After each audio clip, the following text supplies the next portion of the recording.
আমরা পুরো দেশকে ঢেলে সাজাতে চাই। আসসালামু আলাইকুম, আমন্ত্রণ জানাচ্ছি খেলাধুলার আপডেট নিউজ ট্রেন ক্রিকেটে। ডক্টর মোহাম্মদ ইউনূসের নেতৃত্বাধীন সদস্যের অন্তর্বর্তীকালীন সরকারের উপদেষ্টা আসিফ মাহমুদ সজীব ভুঁইয়াকে যুব ও ক্রীড়া মন্ত্রণালয়ের দায়িত্ব দেওয়া হয়।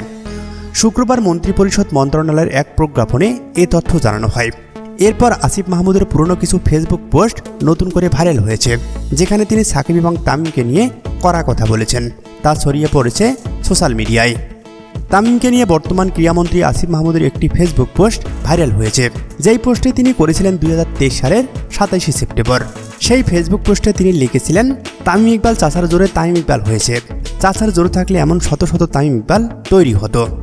তবে এবার তামিম ইকবালকে নিয়ে ভিন্ন কথা বলছেন অন্তর্বর্তীকালীন সরকারের যুব ক্রীড়া মন্ত্রণালয়ের উপদেষ্টা আসিফ মাহমুদ। তিনি বলেন, পাকিস্তানের চ্যাম্পিয়ন ট্রফির আগেই তিনি ব্যক্তিগতভাবে তামিম ইকবালকে দলে ফিরিয়ে নিয়ে আসার কাজও করছেন।